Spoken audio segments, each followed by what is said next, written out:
In this episode, we talk about porn. Self-improvement porn. I'm Sienna. And I'm Toast. We're partners in love, life, and music, and we've been together since 2001. With each episode of this podcast, our goal is to help our fellow LGBT community members lift their lives to the next level.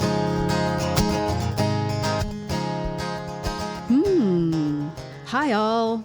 Hi. Welcome to this episode, Beware of Self-Improvement Porn. Before we get to that topic, we just want to send a quick thank you to, I don't know if it's pronounced Maru,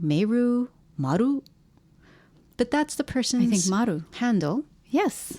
On YouTube, and they left a comment that was simply, "From ball horns to being healthy, I remember why I love this podcast." Aw, thank you.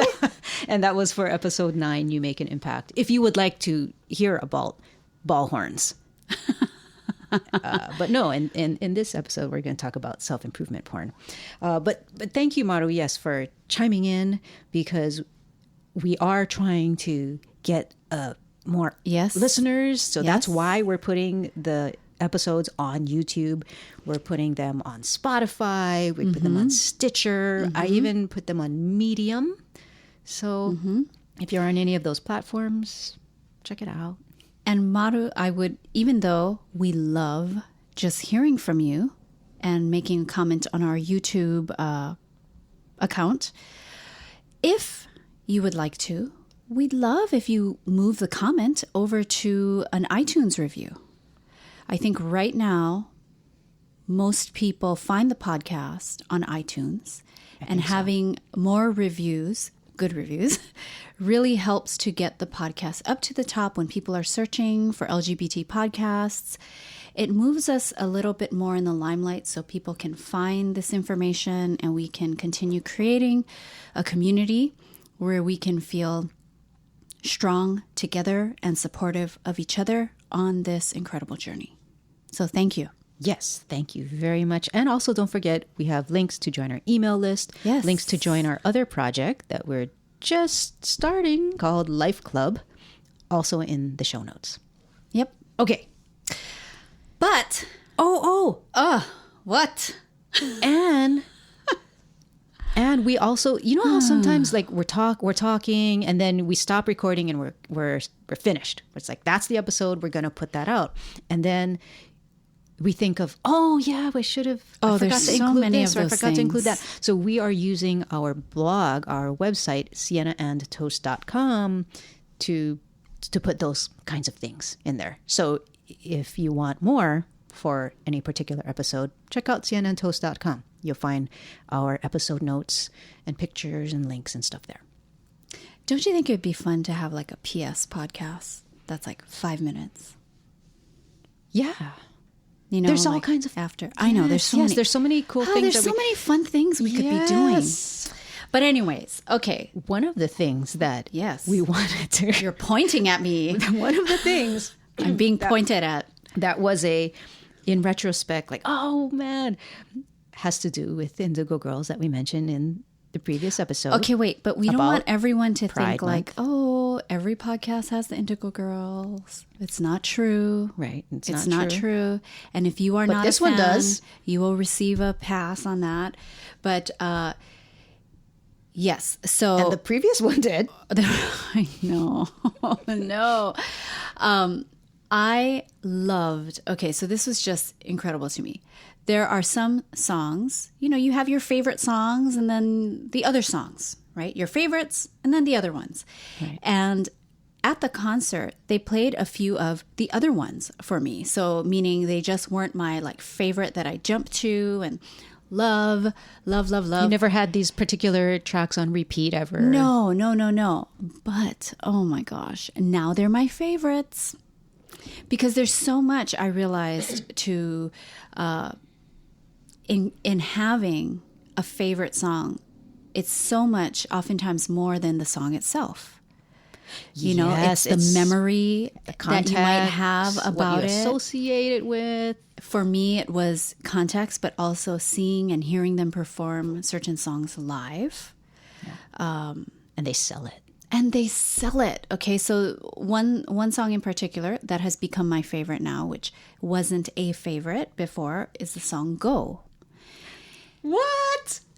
Was that your favorite from early No, on? I'm just very thrilled that it's become a favorite of yours because that's my a rock God. song. Well, and you're I'm not rock rocky person, right? When I start putting some rock music on, Sienna's like, Well, because you're my putting on like gosh. Bon Jovi. "Hey, that's rock." I don't know. Or Bruce. Anyways, no, I like Bruce. But see, I like Bruce not solely for his music, because I saw the documentary on him. Now that's why I'm a fan of his music. So it's amazing how that is. Because now I love that song. You know, and just like with Adele. Like I thought, oh yeah, okay, that's nice music. But I wasn't like a huge Adele fan until I saw an interview with her. And then I'm like, oh my God, I love, love, love her. And now I die for her. So, It's that You know. human connection. right. That's what that's what speaks to us, right? As individuals. Yes. Oh, speaking of individuals, here's the observation that I wanted to make sure got into people's ears.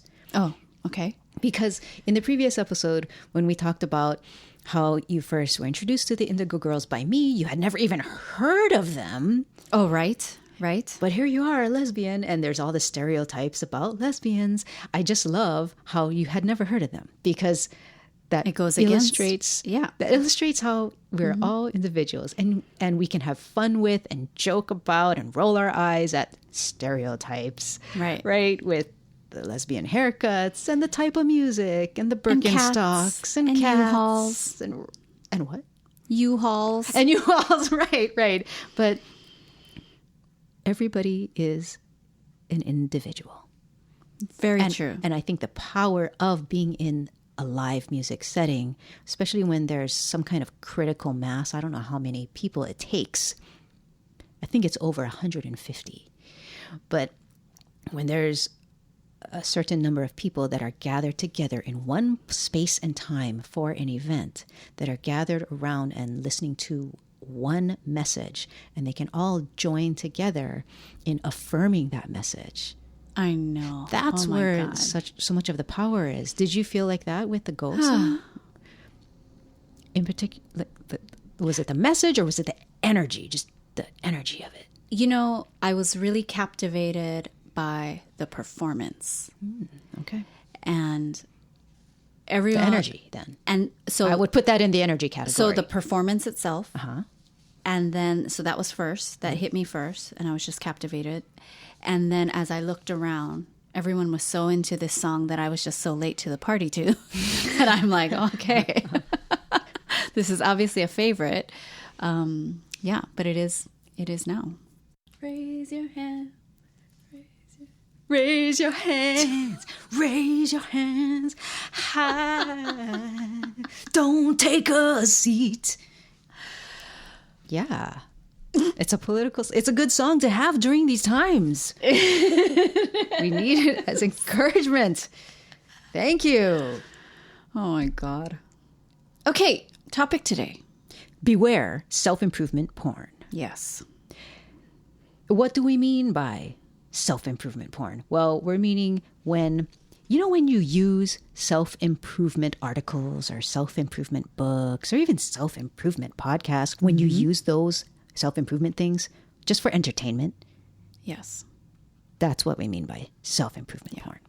So why this matters to all of us is that we can get stuck in the consumption of all of these self-improvement articles, books, podcasts, seminars, all of this stuff. We can get stuck in that mode of just the consuming of it.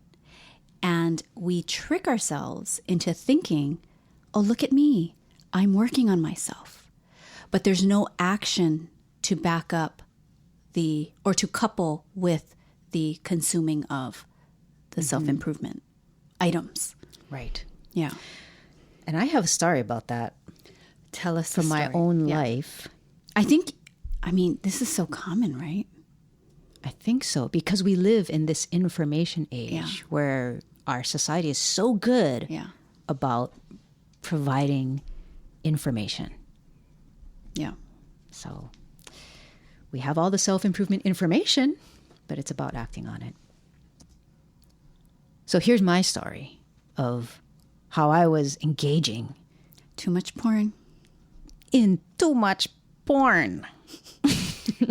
Okay, so I started noticing, and this was several years ago, I started noticing that my shoulder was losing mobility.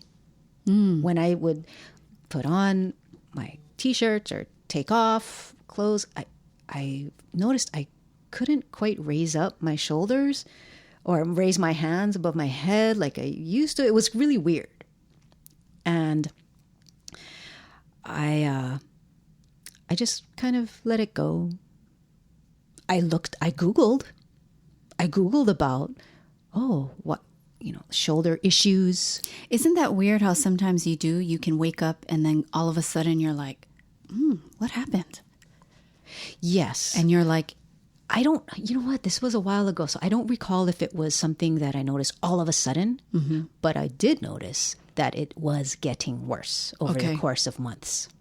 Just slowly, because I wasn't doing anything about it. I looked on YouTube about exercises to help shoulder mobility, to help posture, right? To correct the way we hold ourselves and internal shoulder rotation and the problems of our modern desk jobs and things like that. I got a lot of information.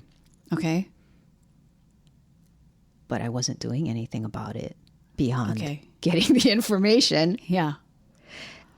And months were going by, and I kept living with this strange lack of mobility.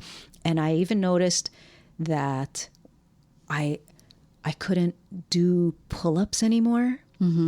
Not because I didn't have the strength, but because I put didn't your arms up. But because I didn't have the mobility. I could, if I moved slowly, I could get my hands all the way up over my head and hang on the bar, But once I started to engage the muscles to try and pull myself up, I would have that pain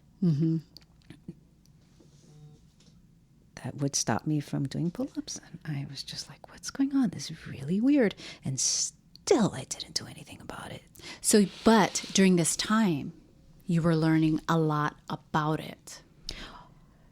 Yeah, I had read all these kinds of articles about it. Yeah. Right. But you just weren't taking action. Nope. Yeah. Until I had some time alone to do some self-reflection. Okay. And this time just happened by accident. Okay. It was kind of forced on me. Or was it by accident? Right. Are there any accidents in the universe? I had to take the car in for routine maintenance.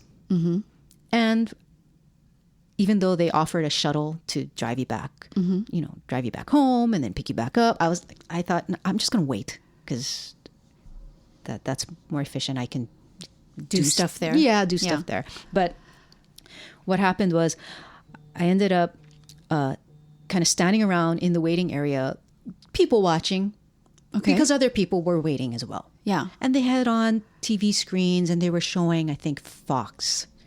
They had on the Fox channel. I'm not even going to say that it was a news channel. They had on Fox and people were watching it. And in my mind, I was thinking, are you kidding me? This is what these people are going to do with their time, is watch this. Fox. Yeah. Right? And that thought led me to turn around and look at myself. It's like, well, what am I doing with my time? And I thought, oh, I could do some of the exercises that I have read about. Just simple stretching things. And it's not like I went and did splits on the ground in the waiting area. Yeah. But there was a wall that I could stand against and kind of stretch against and do very stretching. I'm just going to say stretch. Well, stretching does so much. Stretching. And it wasn't even necessarily for my shoulder. It was just, stretching my calves, stretching my quads, right? Stuff that I can do without being crazily disruptive in a public space. Right. And that led me to realize, hello, Toast. How about you prioritize your physical health and your mobility in this area? Because it's not getting any better. It's only going to continue to get worse. Yeah. How bad are you going to allow it to get? Because it's that degree of badness for you. It's your body. It's your life. How bad are you going to get it to? Are you going to allow it to get? Because that is entirely within your control. Yeah. How bad you're going to let it be. Yeah. Are you going to be the kind of person that allows that for your own self? Yeah. And so I said, hell no, I'm not going to let it get any bad. I was doing this whole sermon in my head to myself. And it was during that time I decided, Toast, this is ridiculous. You've been living with this for months now. It's getting worse. You're not doing jack about it. All you've done is read some stuff and watched some videos. Yeah. And so what has that done for you? Yeah. That alone has done nothing. You have to take action. Right. So I told myself, that's it. Starting today, I am going to make this a priority in my life. I'm going to attack this problem, and I'm going to heal myself. And so I did. I thought my thought at that time was, okay, when I get home, when this appointment is over, I'm going to start, doing exercise. And then I stopped myself right there, and I thought, no, what's stopping you from doing it right now? Right. Right this very second.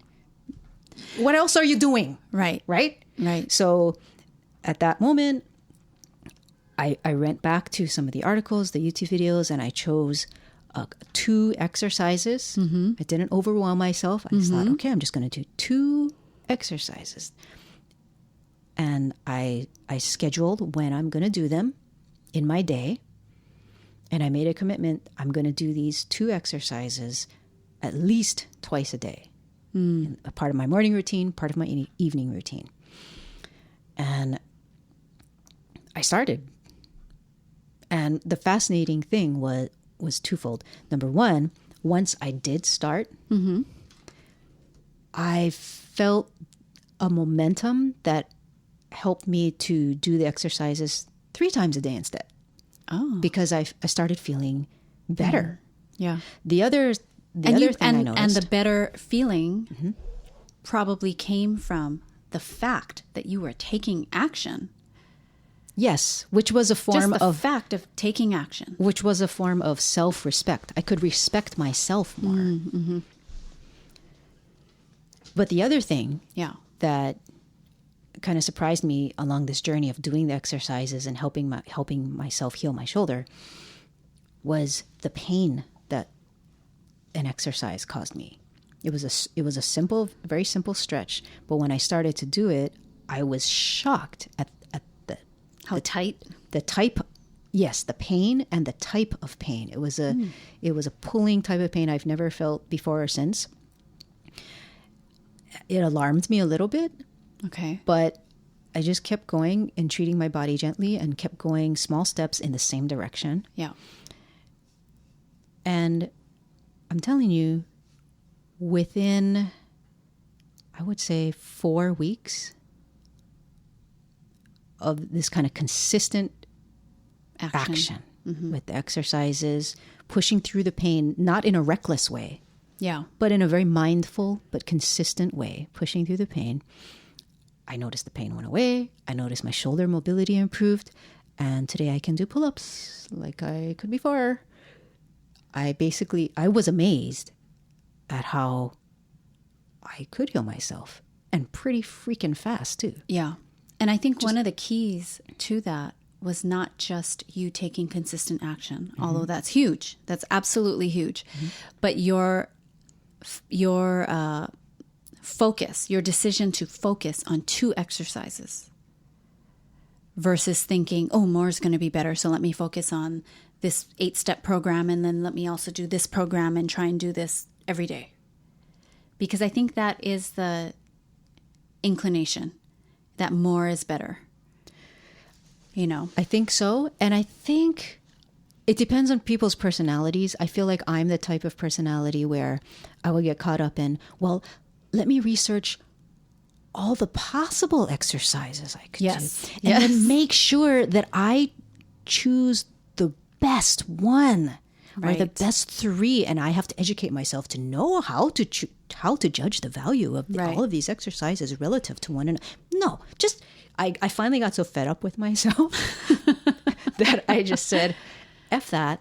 Yeah. Effing just choose 2. Yeah. Just put your hand in a hat. Just choose any 2. Doesn't matter. And just start from there. Yeah. And that started the momentum. I did eventually expand out to include others as I gained experience about my body and the trouble spots in my body. Yeah. But I could only understand what those trouble spots were once I actually started. Yes, yeah, exactly. Started engaging my body. So that's my story of how once I stopped doing the self-improvement porn and actually doing the self-improvement, I did improve. Yes, and I think the blessing in your example is that the problem was that it was physical. It was a physical problem. So you could feel the pain, the literal pain, right? And so in a way, having it on a physical level that I know impacted your emotional state. You know, you didn't feel good about yourself going, hey, I'm not doing anything. And hey, this is within my control. I can do something here and I'm not. The fact that it was physical was helpful to you because you couldn't ignore the physical pain.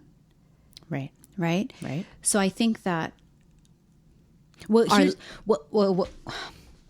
the tricky part is that during the months where I was just letting it get worse because I was being so passive about it. Yeah. I was ignoring it in the sense that I learned how to adapt to putting on shirts without raising my arms. Right. Right? Right. So But right. But what I want to say is that, you know, when we're not speaking of something physical. Okay. When it's something else going on in your life where it's still creating pain. Okay. Right? Right. But it's not a physical one where you can go, ow, even though you got used to the pain. We all get used to, I think, how we get used to maybe the discomfort of a situation. Damn it, yes we do. Right? We get used to it. If there is physical pain, that can be helpful because we're going, ow, and you can't ignore it. You know, you're going through your day. It's a reminder. Yes, you're going through your day. And even though I know you're saying, oh, I got used to putting on my shirt with my arm down. But one little raise of that arm, that moment you forget, you will go, oh, yeah, ow, right? But I think and I know you identify with the angle I'm taking, and I know a lot of our listeners can identify, you get the danger with this self-improvement porn thing is that if you don't have a physical pain, okay, you can so just get used to that lower level of life. Psychological pain. It's psychological pain. That it is. And it's psychological pain is just as real as physical pain. Absolutely. It's just in how you feel it. Yep. And I think sometimes psychological pain, though, you can kind of pull the wool over a little bit more sometimes, you know. But exactly like what you said, Toast, you can just make strides, huge strides by being consistent, by choosing, okay, I am going to focus here, 2 exercises. So like if we take this into other types of, so if we take it into psychological pain and you're listening to like a great teacher or someone, but prior to that, you had been in the self-improvement porn of now you're juggling 8 different teachers and 8 different classes and you're just like consuming and you haven't done anything. Pick one teacher that you resonate with the most. Pick one practice. Whatever baby step that's going to help take you to the next step. That then now you're on your 5th step, and then now you've created momentum. Right, momentum. Momentum is key. It's key. So I just think that your example was great. Physical pain, but also how we can also see the other side of psychological pain. Because some people, even if they're not necessarily identifying with your story of the physical pain, in some way, shape, or form, we all have some psychological pain. For sure. Yeah. In fact, Anne, don't you also think that there's no real true separation between psychological pain and physical pain? In other words, every kind of physical pain does affect our psychological health, and similarly, our psychological pain or dis-ease is at the root of many physical diseases too. Very right? true. So that's all very true. Yes.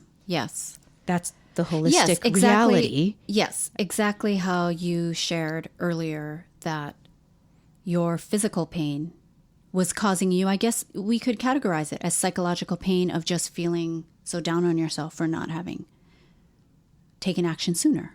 Yeah, I mean, and it would have gotten worse, I would imagine. And I did feel weak, and if I go too long without working out, I feel weak, and that affects me psychologically. Right? Yeah, so that's a good point. Yeah, good point. Thanks. You too. Okay, but I do want to say that the way technology is now and everything's on your phone, you get all these alerts, you get all these, notifications. This society is excellent at instant gratification. Yes, and I think that there is something very gratifying in consuming self-improvement porn in a shallow level way. That's what I'm talking about. Very shallow. Very shallow. So you can be going, oh my God, here's the 5 things to this success. The one weird trick to... And you look at it and you consume do it. X, Y, Z. And then you just feel better about yourself because you just learned stuff, even though you didn't take any action or you didn't plan on when you're going to implement. And then the next morning you're looking at your email and then you see, oh, look, the 3 things to... Then you're jumping in there and then you feel better about yourself.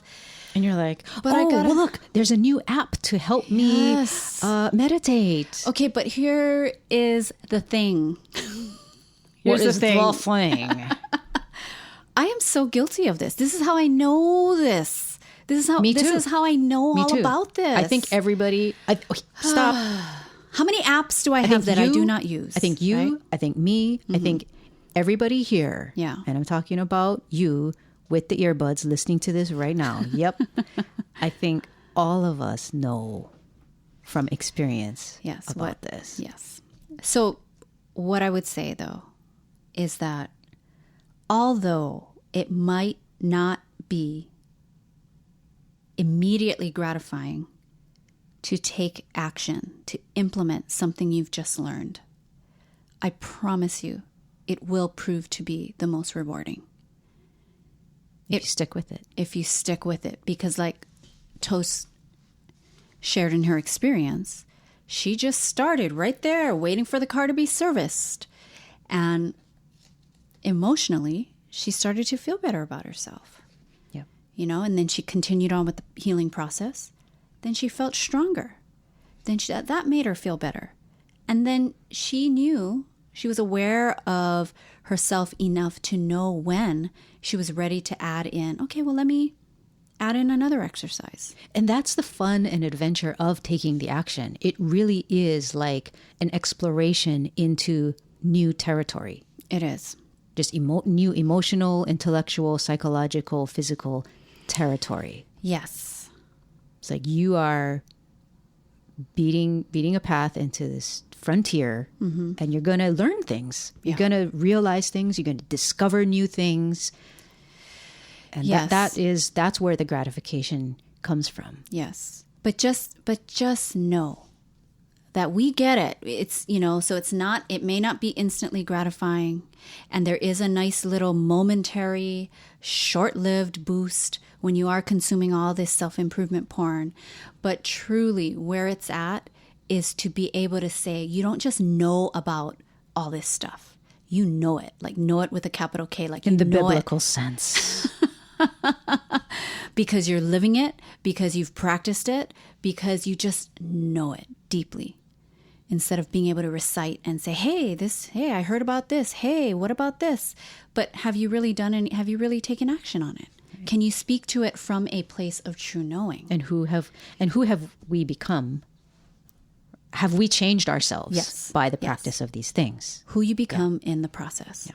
It's who you become in the process. And we're not talking about like perfection, like, oh, I know it because I'm all perfect now. We're not talking about that either. So just resist the temptation of all the shiny self-improvement porn trappings there are out there.